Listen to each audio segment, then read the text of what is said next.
immediately reached out, some during their return flights and layovers from our Grind Session Italy basketball event, expressing that they hope that we reschedule the Jamaica event very soon.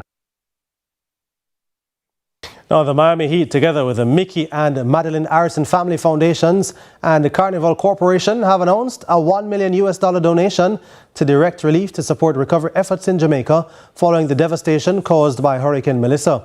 Direct Relief is an international humanitarian aid organization that provides essential medical assistance to communities affected by poverty and disasters. Carnival Corporation CEO Josh Weinstein noted that the company's connection to Jamaica runs deep. The Heat's involvement also carries a personal connection to the island. Norman Powell, who joined the Miami Heat earlier this year, has Jamaican roots through his parents, who are both from the island. Powell has often spoken proudly about his heritage, crediting his family's Jamaican values of resilience and hard work for shaping his mindset both on and off the court. Direct Relief has also already prepared 100 field medic packs, each stocked with first aid and triage supplies for deployment to affected areas. The organization has also shared its full medical inventory list with Jamaica's Ministry of Health and stands ready to provide additional medicines and supplies as needed. Of course, Norman Powell also has represented Jamaica in the sport of basketball. Alrighty, that's where we're going to bring an end to News at 7 for this evening. I'm Jordan Fort. Thank you so much for watching. Stay tuned and pleasant viewing. High School Pitchside is coming up next.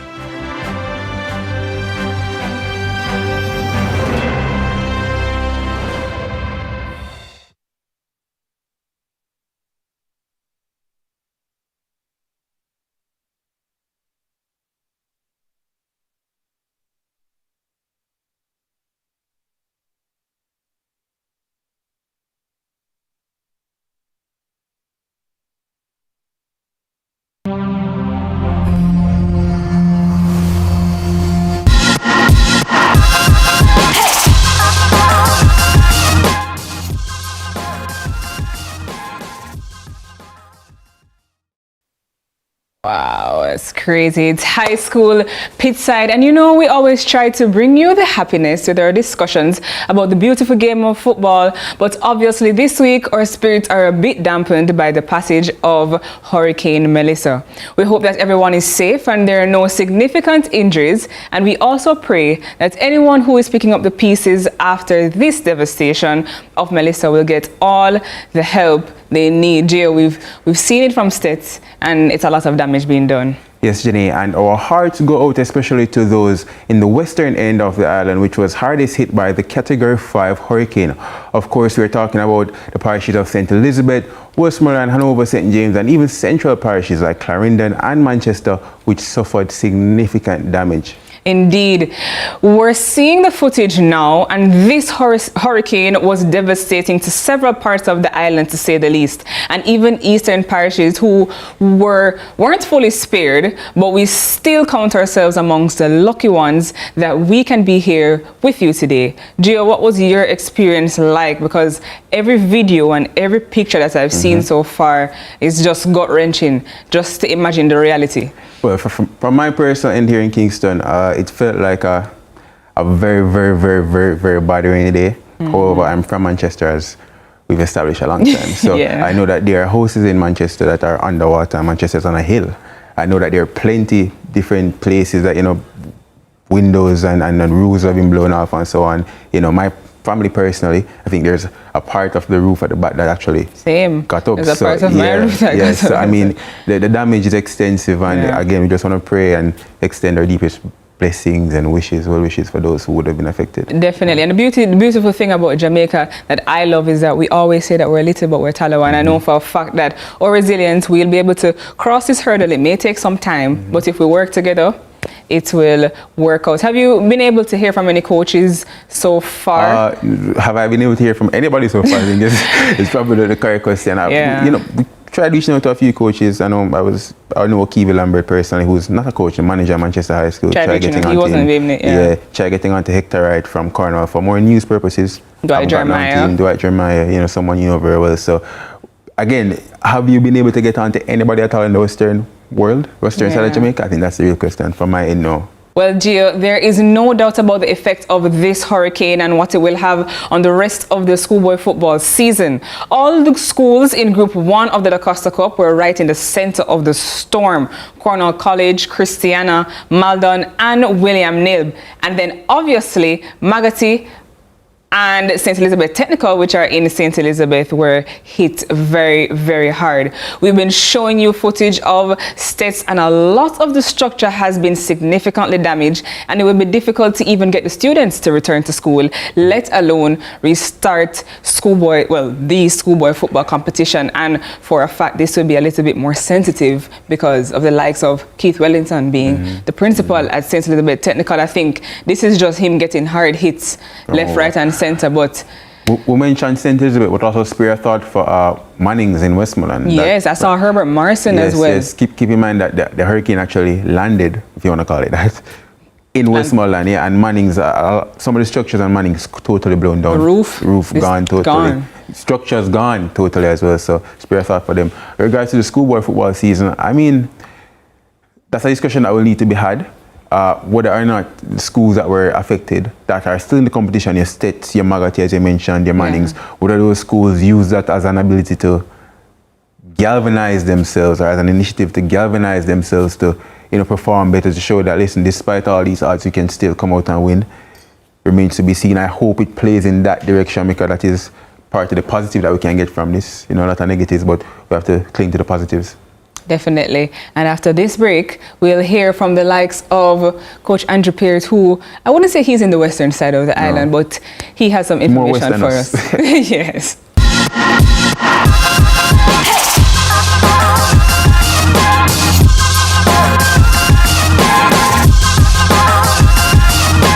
In the aftermath of Hurricane Melissa, BCIC and JNGI stand with you.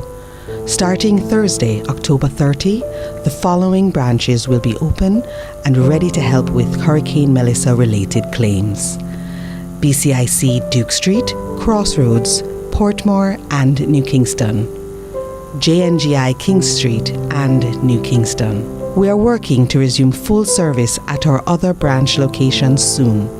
We appreciate your patience during this difficult time, and we are committed to making the claims process as smooth and supportive as possible. We want a piece for Jamaica. Yo, what are you? Oh man, none of that. No, brother, no, man. You see you ever play ref? No, the game, yeah, but I look a bad game. No, I said, place you come from, brother. I want to live good, man. I want to live good, brethren. No shake hand, I can play a little bad, brethren. Really have to shake hand? Yeah, man, and no badness, brethren. Just live good, man. Come together as one and make the violence done.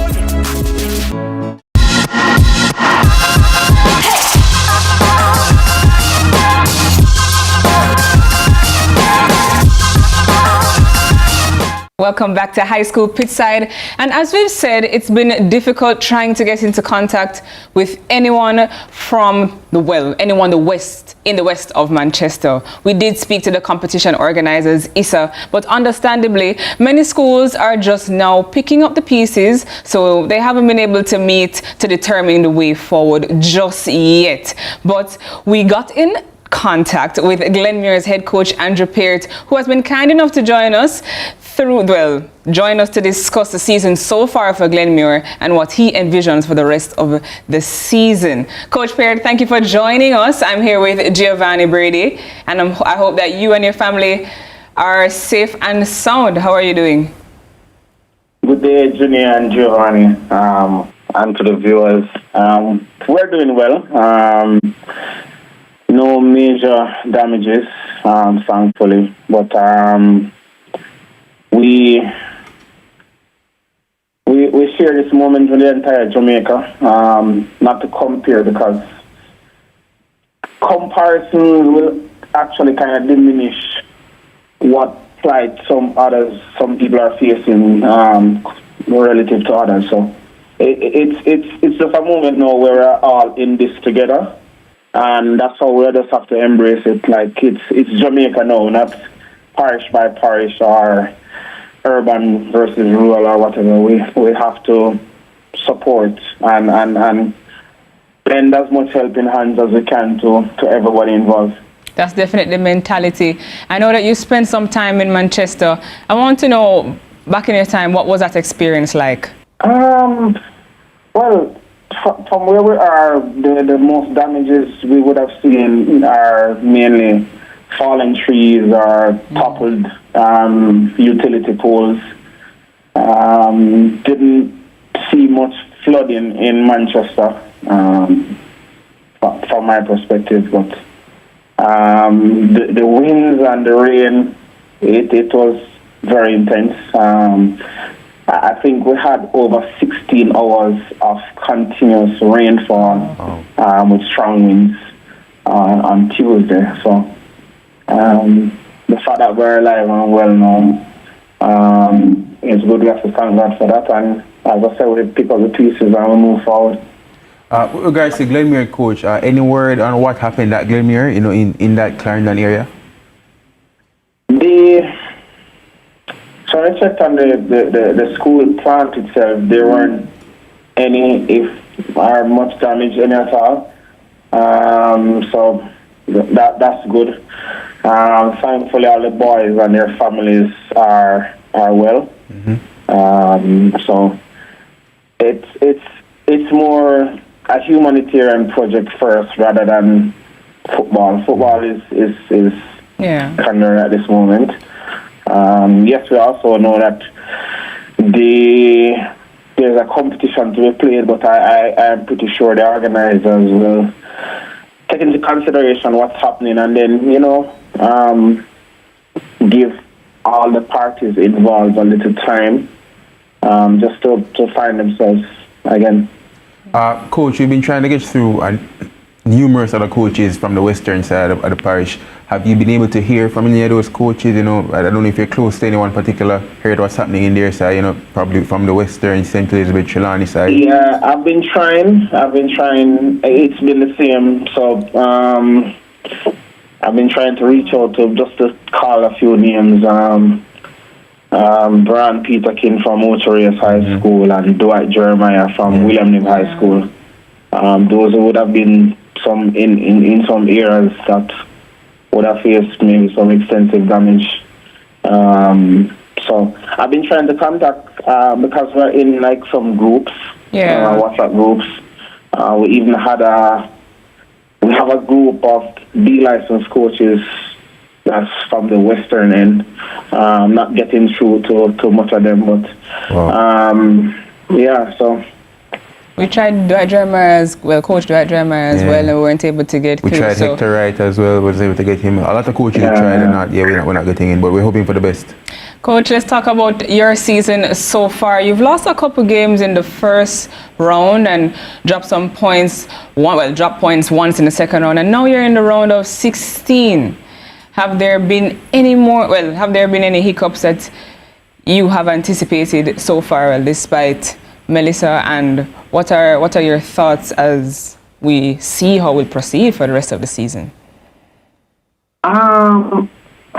It's to take into context, I guess maybe having a week break thus far. Yeah, it has been good for us, and I think I don't know. I don't want to speak for many other teams, but should we have played? Yes, we would have played, but I also think that having a week is good in the context of everything. At least it gets a little time to pause a bit and rest a bit, and then you go again. In terms of how the season has progressed, it hasn't been any surprises any at all for us. A lot of the things we knew about ourselves happened on the field, that is. And for us, I think the greatest comfort I take is we know exactly what is happening to us, and we would have made the players conscious of this even prior to the start of the season, from pre-season. And it plays out sometimes when a certain characteristic or attitude pops up. So the greatest thing is you are now trying to solve a problem that you know about, as opposed to trying to find solution to a problem that you don't know. And that's the biggest thing for us. So I think we will be fine.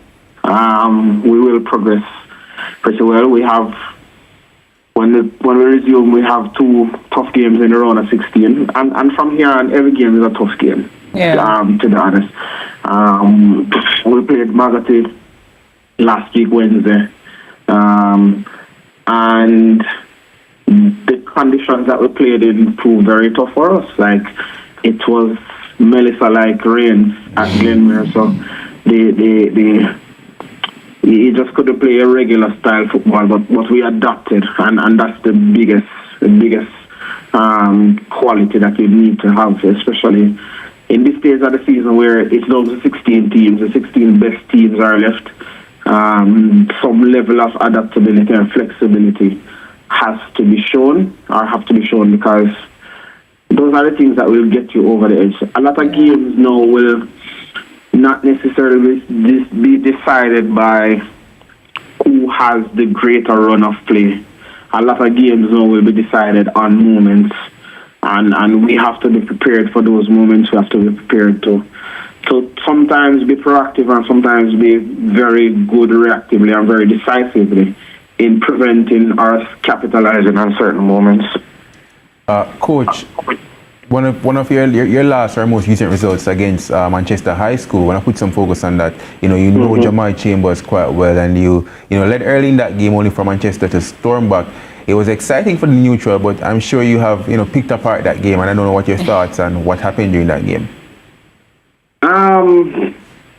The game against Manchester, we digested that pretty quickly, because I will say we know what we are dealing with within from our standpoint. So I guess the Manchester game was just another case study in what can happen when we do that which we shouldn't do. So we're not so perturbed about that. I think, listen, in context again, yes, we went up 2-0 and we drew that game 2-2. But we topped the group. We achieved that objective of topping the group. Yeah. And I think just for us again in facing, so prior to now, our hiccups have always been fatal. Like, our hiccups have come semi-finals or finals. Now we're having some hiccups in moments where you have chances to redeem yourself. And that's the greatest thing. So hopefully, as we extend our run in the competition, we will just bank on the experiences and how we feel at the end of certain games, like when we lost a game or when we drew a game. What was that feeling like? Bottled up that feeling, and then say, we're not gonna experience this again. We are now going to fight to experience what it feels like to win, and that's it. Yes, Coach, your experience speaks for itself, and I know you've learned a lot of lessons so far in the season and will want to implement that, well, whenever the season resumes. But back to the impact of the hurricane, I just wanted to know if you have any players or any staff members who may be in the western side of Jamaica, or any family that you may have there that may not be able to rejoin the squad immediately for practice or whatever it is that you may have planned. We do have one member of our team who has family in Westmoreland, in actually Bluefields, Westmoreland. That's one of the hard-hit areas. Yeah, one of the hard-hit areas. He actually sheltered with another family here, so he's been trying to make contact with members down here, but not getting through. So we just wait and we pray that all is well with his family. This extended period, coach, this unforeseen extended period, how do you plan to keep your players sharp, during this period of time? So when the season starts, they're restarts, rather, they're fresh again. Well, yeah, that's important. So we kind of approaching it similar to what we do if we have like a game a week. So they would have gotten a couple of days off, and they will get maybe a next day or so, and to do some assessments in terms of, okay, where do we train? Because yes, the environment may be okay, but then what state are the fields in with the amount of water that's been downpoured? So we will plan a proper microcycle in terms of training, because it's not so much a pre-season, it's just an extended break, because they don't know when. Obviously, Issa mentioned that they will give 48 hours notice, which is good, because by then you can scale down the activities in those 2 days leading up to whenever the game is scheduled. But it's going to be training. It has to be training, because you don't want to lose all of the gains that you would have had in terms of fitness, and just even in terms of team tactical and technical operations. You don't want to lose much of that. For sure. Coach, every team wants to win, but one must think that the schools in the West are now at what I'd call a disadvantage. After this, how do you think, the rest of the schools in the competition will be able to... In fact, I think, listen, we can look at it from a different side of the coin as well. Schools in the West may say, based on all that we have experienced and based on all that our school community has experienced, we are now the ambassadors on the front line for the Costa to do Cup. something to give them some semblance of joy or happiness. Yes, I agree. I think the schools in the West will now be the favorites, and the rest of us have to just watch out for them. Just to know, Coach, I don't know if you've seen Mannings, but Mannings is almost completely destroyed. Yeah, a lot of Mannings, probably 50% of the school. There's a library there that's totally flattened, and Mannings is a school that has started the Costa Cup season very well and are at this stage. So yeah, our prayers with those in that side of the country. Yes. Well, I do know, Coach, that we watched the Da Costa Cup, but for the viewers who haven't watched the Da Costa Cup, now is the time to definitely support the teams that are a part of it. And I want to thank you so much, Coach Peart, for joining us. Of course, we here at CVM wish you all the best in your recovery efforts and hope that for the rest of the schoolboy football season, we can return as soon as possible and get back to some high-quality football and high-quality coverage live here on CVM. Have a great day. Thank you, Coach. When we come back, we will give you a reminder of what has been going on with the season so far. Stick and stay.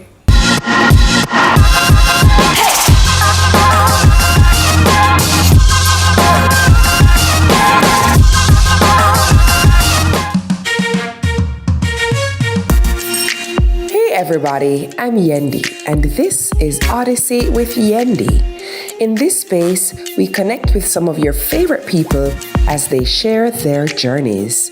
Here we have some unfiltered conversations as we deep dive into their inspirations, motivations, and experiences to inspire our own life journey.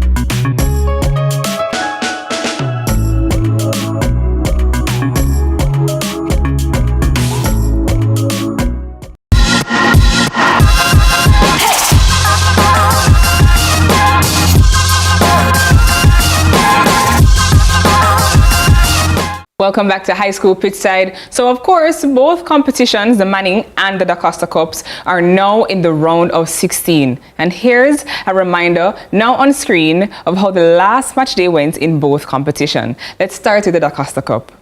Cornell College almost quietly going about their business with a big win in Group 1. St. Elizabeth Technical on top after that debacle in the game against Kemps Hill, and McGrath clipping the wings of Manchester High, well, flying high Manchester High in Group 4. So it means that this is how the round of 16 standings look in the Da Costa Cup after match day 1.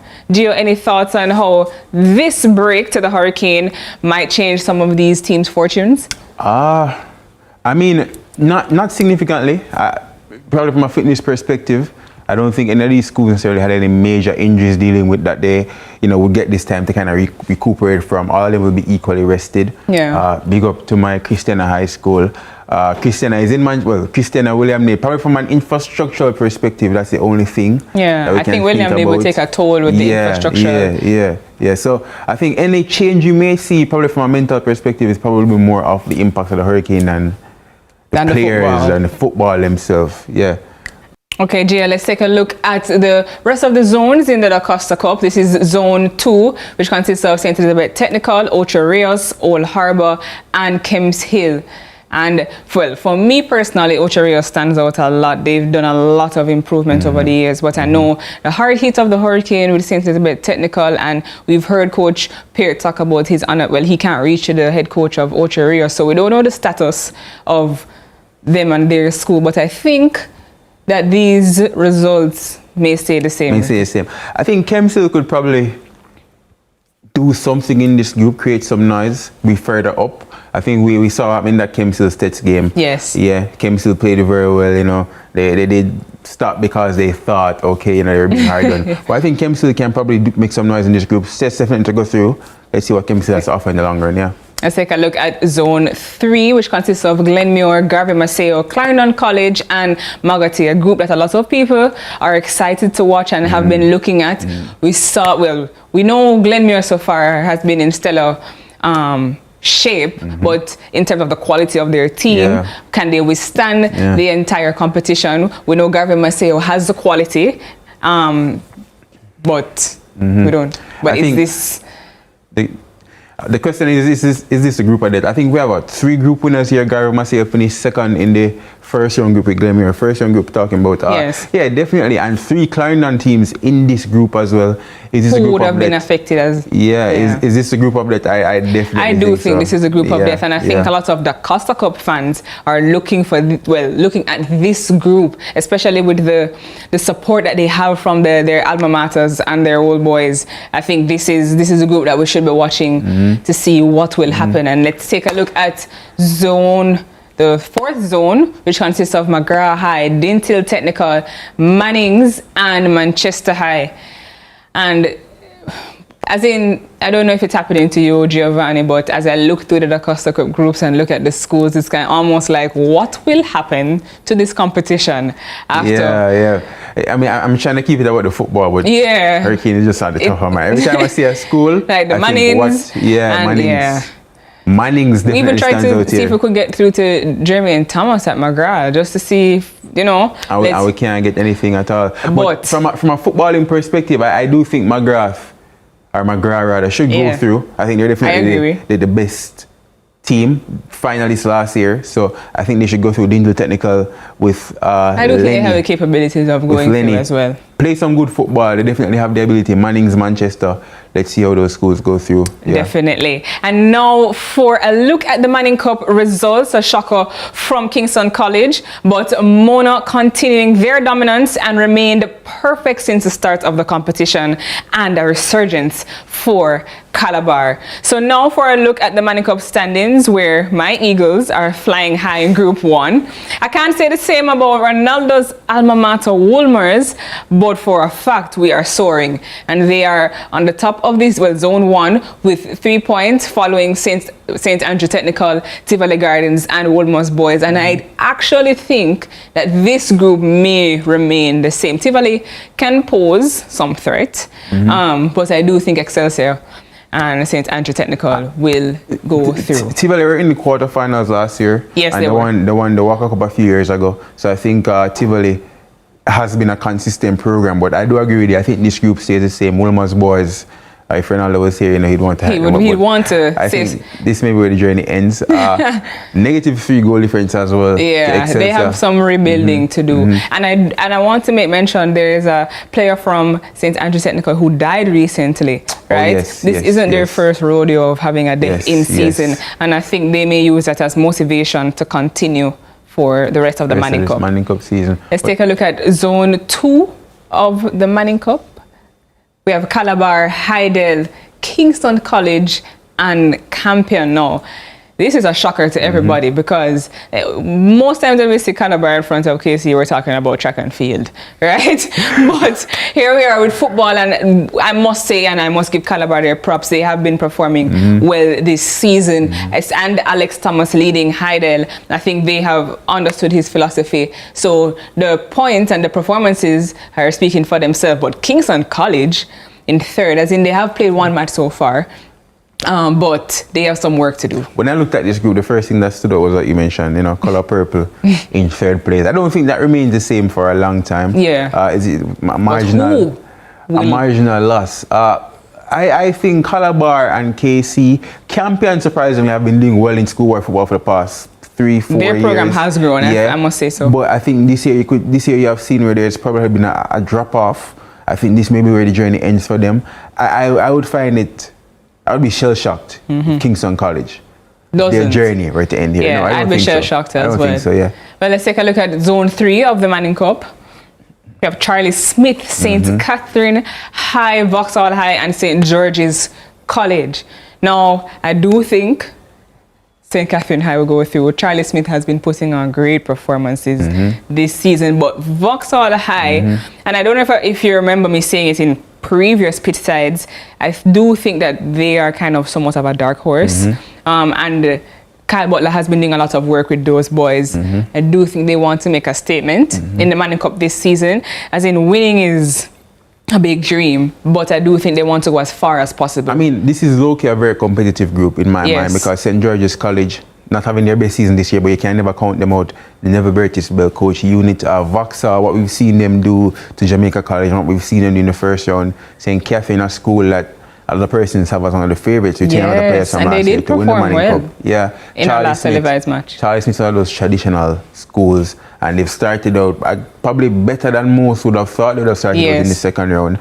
But again, I think there's a lot to happen. I think this is a group that I'm going to keep my eyes on. I think results can flip at any moment in time. Yeah. Okay, let's take a look at Zone 4, and the teams are Mona, Jamaica College, Eltham High, and St. Jago. A lot of people are excited to see this group. The True Blues and the Mona Prides out in their number. But Mona has made a statement very early on, and I think that's intentional, right? Jamaica College, I don't ever want to count them out. I do think that St. Jago may go into that third position, but I do think the two teams going through will be Mona and JC. I mean, we saw Eltham play against Jamaica College, and what Eltham does so well is that they make the game so physical and intense, and we saw that against Jamaica College, playing on the weakness of Jamaica College, which may be a mental thing, and managing to get a result there. St. Jago was in that group with St. George's College and Excelsior. Started the season very strong. Got that victory against St. George's in the first game. But as the season progressed, probably because of a lack of depth,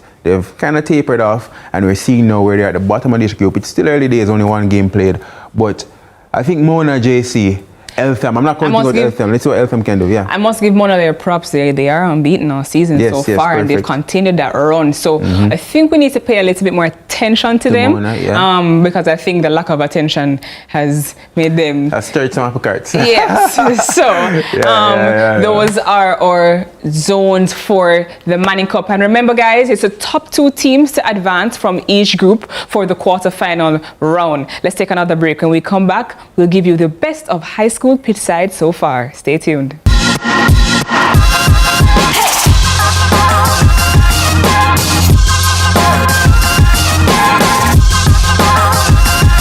Start your journey with a Jane Bank Small Business Loan, with small business loans with as little as $10,000 and up to $4 million. The time is 8:30.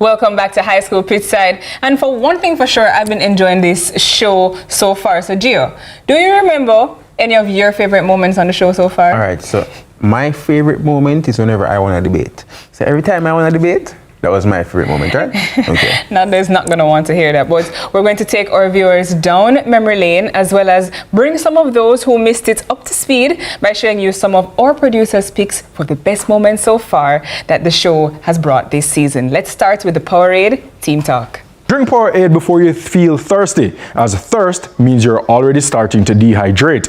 Established in 1979, Mona High School was not known for its sporting prowess.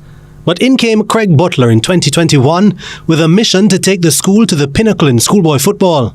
That feat was achieved in 2023, just 3 seasons after Butler's staff took over the program. But despite climbing to the mountain top in 2023 and taking the Walker Cup trophy last year, Butler thinks the 2025 team tops both. I think this is the best team I've ever coached. I've had quality players before in the past, but it's the best team. Many of these boys have come up through our Phoenix program and then went to Mona after.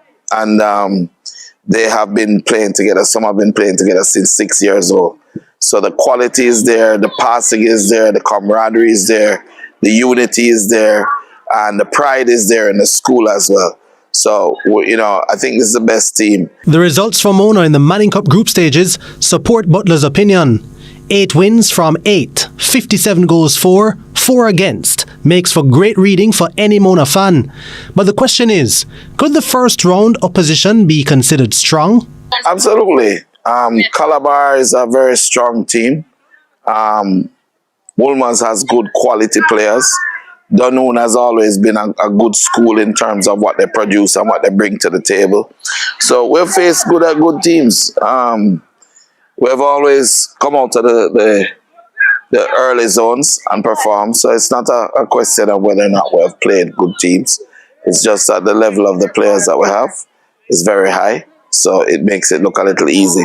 The toughest game was most likely the first game, which was Calabar. Was the most challenging because we started out bad and we had to fight back to come back and win the match. Sean Layton is Mona's star player. 20 goals at the time of this recording. The lanky teenager who went on trial at Chelsea was living up to the billing as one of the standout players in the competition. He has been entrusted with the captaincy for the 2025 season as Butler and his staff see him as the right man to lead. He wasn't elevated, he actually grew into the role. Sean has played 5 years at Manning Cup already, started at 12 years old, and had COVID not come around, he would have been playing 6. So this is really his rightful place as the captain. He has gotten a lot of good examples from the players that have gone before him. Don Hugh Mitchell, Dante Peralta, Robinho Gordon, all really good captains that have gone before. So I think the quality with Sean is exceptional. But Sean is not the only talent. You know, we don't want to act as if we're depending on Sean. We have at least 6, 7, 8, 9 starters from last year repeating and coming and playing here again, and they're only reaching 16, 17 now. So we have them again for another 2 years, and we have some really good quality players that have come in as well. I've just known that I am the leader, so I can be making the mistakes. Everyone makes mistakes, but I have to try and set an example as a leader in the team. I wouldn't say it's difficult or easy. I just say it's a young group, not hard, but you just have to keep them focused and keep them humble and keep their head high. Butler is keen though on pointing out that it's not just about Layton. K. Morton, the St. Kitts under-17 top winger. There's Franklin Mitchell from St. Kitts. He's also a top striker. There's Skylar McFarlane, one of the all-time leading goal scorers out of prep school, coming through into 6th form. There's Howard Robinson, our goalkeeper. Forward Skylar McFarlane is one of the standout players identified by Butler. He is a transferee from St. George's College High School. Transition has been excellent because I've been at Phoenix for all my life and I'm just playing with the teammates that I'm used to and comfortable with. So it was an easy transition. Centre-back Javed Wallace sometimes plays as the anchorman in midfield. He draws inspiration from a Spanish icon, Sergio Busquets. The reason why I said Busquets is because I love how he passes the ball. Turn in midfield, everything scan. My best advice from my coach is that school is as important as football, playing on the field. Some of my goals after high school is to score more goals in the Money Cup and become one of the best players that play Money Cup this season. Evidence of recent success to draw on and a strong technical support staff has this Mona unit dreaming of a second Manning Cup crown in just 3 seasons.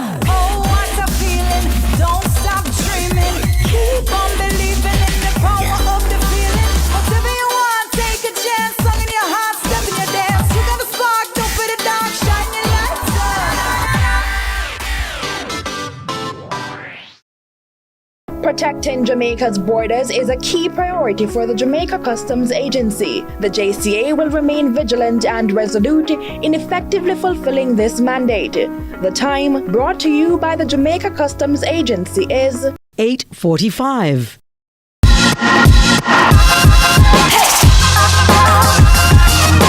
So we continue to look back at some of our top picks so far from high school Pitchside, and we're taking you back to school with this airing of history class.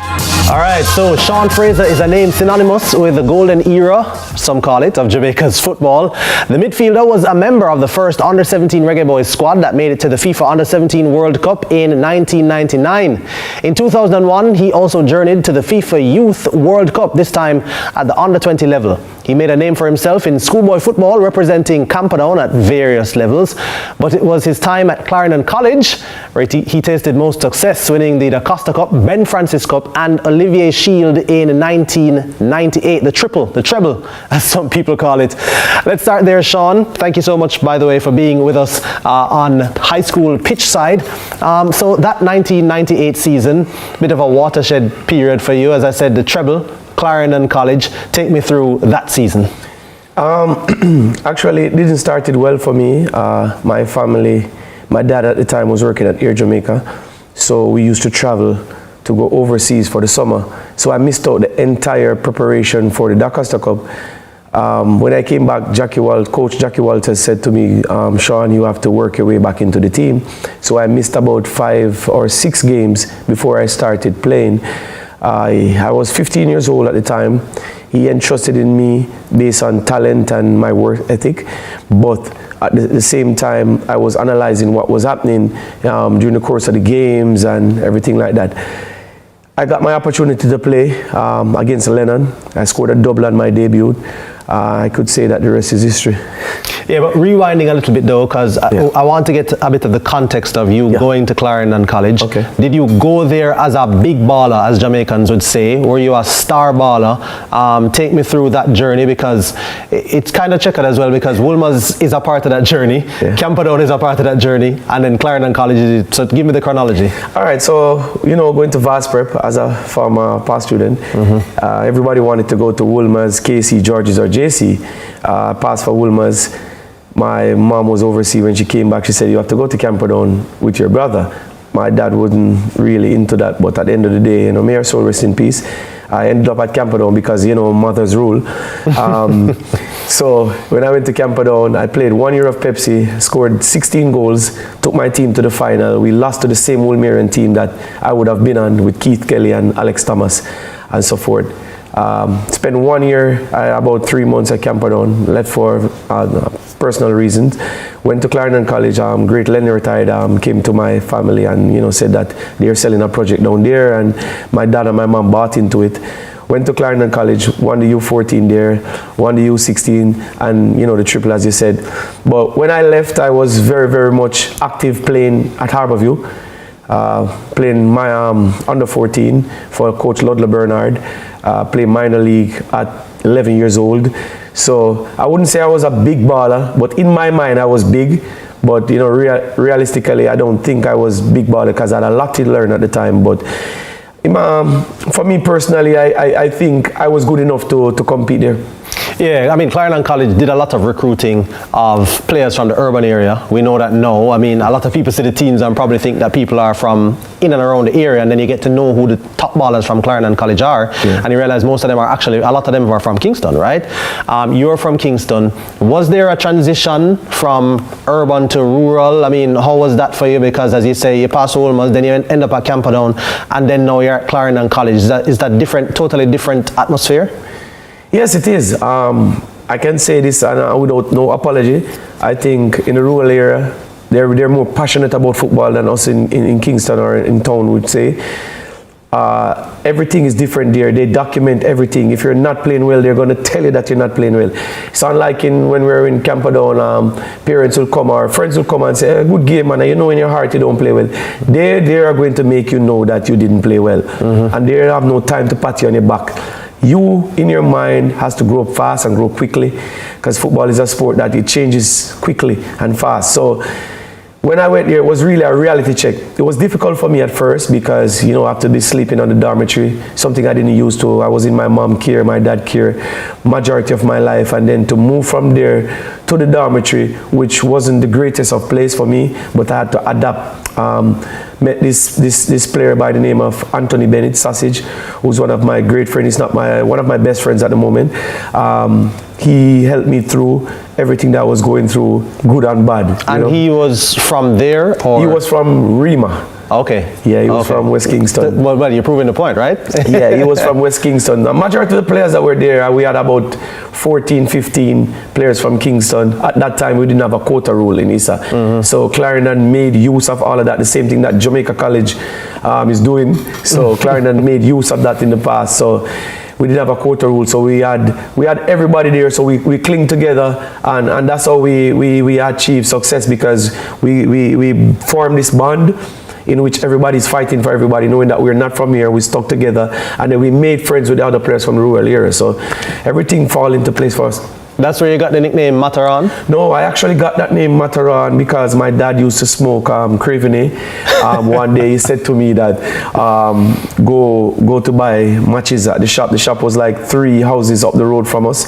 I was like 6 years old at the time. He said, my son, go and buy a pack of matches for mommy. She's cooking and the match is finished. You know, back in the days, we don't have to really go into detail, but back in the days it's rough. Never have no light or nothing. So she went there, and I went to the shop by the lady by the name of Miss Joe. I never forget that. I said to her, can I get a Mataran, please? And she said, Mataran? She said, will you buy Mataran for me? I said, mommy. She said, no man, your mother don't smoke. Your daddy smoke Craveny, you sure? So she was calling my mom, and my mom didn't answer. She said, all right, you're going to come back, you know. You're going to come back. And she gave me the Mataran. I went down and gave my dad, and him say, you have to follow instruction. And I get about a couple of well, you know. But eventually I went back up with the Mataran, got the matches, and came back, and my friend was there. And from ever since that day, that name stuck with me. And then my build, you know, was very slim and the small head and everything. So the name stuck with me. The name stuck with you. And that's growing up where? Harborview. In Harborview? Yeah, in Harborview. Harborview born and raised. We know you're synonymous with Harborview football, but you're also Harborview born and raised. So Clarendon College, as we've been talking about, we started, is a famous school within the football space. Of course, you've contributed, as we said, to that rich history of success. What makes them such a force to reckon with year after year, you think? I mean, we're talking about now almost 30 years. For me personally, I think it's the recruiting. They strategically recruit players to fill gaps of players that left. And this is what other schools or teams around the world needs to do, because if a number 9 leaves, they're going to look for another number 9. They're not going to bring in a defender for a number 9 that left. So I think strategically what they do is replacing players, hence the momentum. And they search for players that can handle the ball, because they have a certain style of play, which any coach that goes to the school That is their philosophy. They like to keep the ball. They like to possess, move the ball from side to side. So that is what they do. So their recruiting is the most important factor in what they do. That's why they have success. Yeah, and with that issue of recruiting as that factor of recruiting, ISA has changed the rules a little bit. Do you think that will affect them? Yeah, definitely. It will put a hamper. You could see from last year when even Kaim Dixon and the rest of the players, Malachi Douglas, they left. You know, you see the transition. The team didn't do well last year because you can only bring 3 persons in. What they need to do, I think, overall is, you know, they probably have one of the good coach there now, which is Devon Anderson, former for Idle. He's a good coach. You know, I know him personally, so I can speak to that. But what they have to do now is start instilling in the players that they have their philosophy. And they have to start working overtime now in developing the players in not just a positional player, but a player that can play in any position when needed. Because with the ISA rule now, you can't bring 10 players in anymore.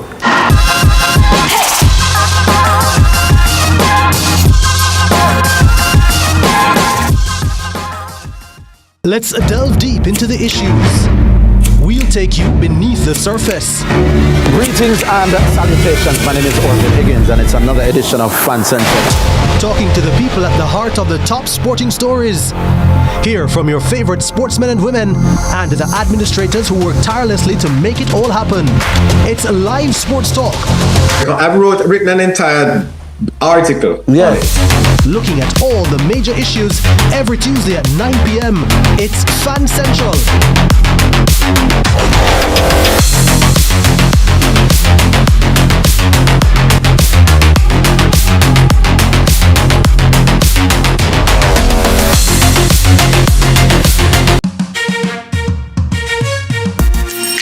Hey everybody, I'm Yendi, and this is Odyssey with Yendi. In this space, we connect with some of your favorite people as they share their journeys. Here we have some unfiltered conversations as we deep dive into their inspirations, motivations, and experiences to inspire our own life journey.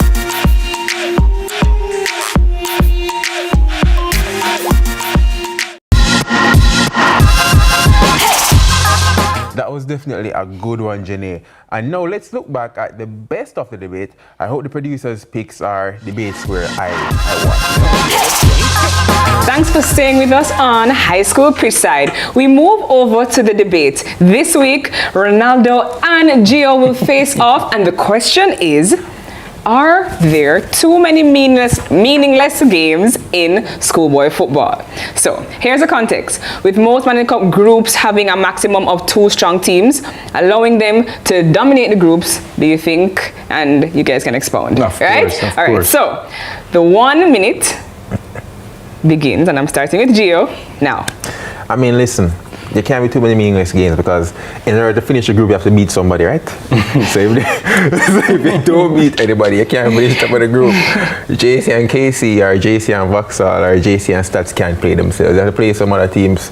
And gimmicks aside, we always talk about development. You know, when JC wants to recruit that next big player, it's probably going to be from a further school. So, I mean, they have to play that school to see that that player has ability and talent. You know, a lot of these schools that you see are competitive now. Not every player takes, what would them take now? Not GSAT them take now. Them take now? CXC? CXC. No, man. Pep, yes. Not every player takes Pep.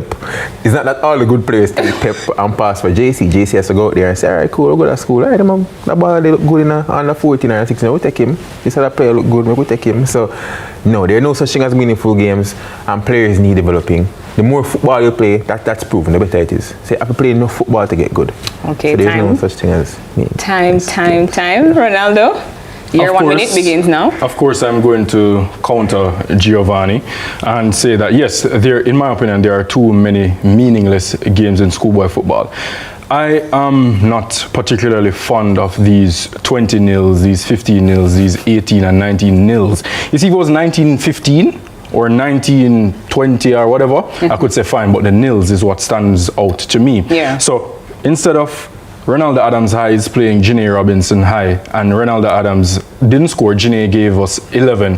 Why not we play Jamaica College? So that now boils down to fixtures. Yeah. And as we said, I think last season, Gio, we were making a comparison with the Champions League, the UEFA Champions League new format, whereas we don't have to wait until the round of 16 and the quarterfinals and the semi-finals to get marquee matchups. That's what I would want to see, more of the marquee matchups earlier on in the season. And we spoke about this, I think, in episode 1 or 2 of Pitchside.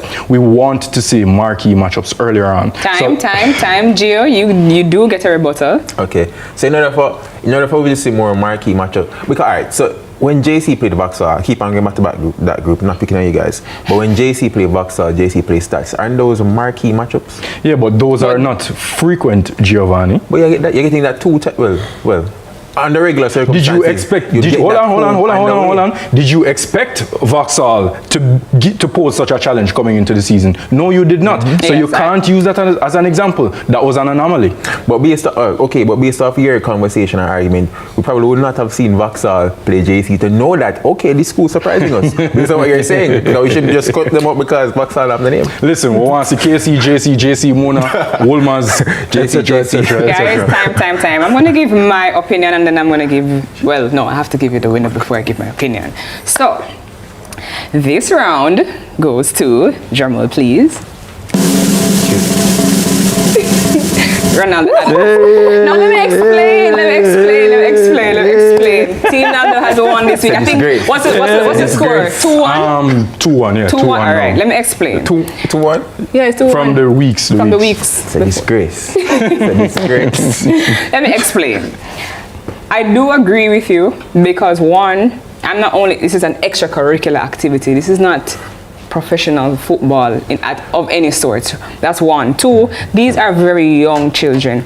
When they play these matches and you have those 20-0 score lines, one, it affects the psyche of the team that scored nothing, right? Or probably even scored 1. It does affect the psyche, and that is something that is repeated year after year after year, and then they get labeled. We can, sorry to interject, Janae, but we see whereas sometimes it even results into violence. Yes, because in the games and George's match. Yes, and no, it's true.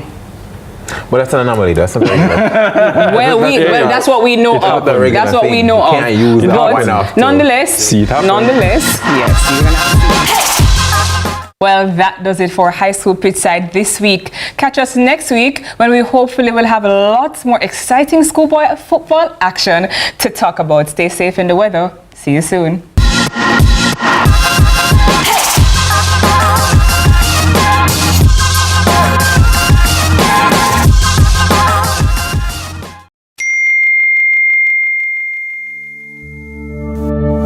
Mammogram can shape your motherhood.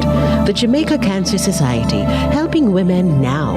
Visit the website at jcs.live. Early detection saves lives. It's time. Welcome to High School Pitchside. We have another fascinating episode for you.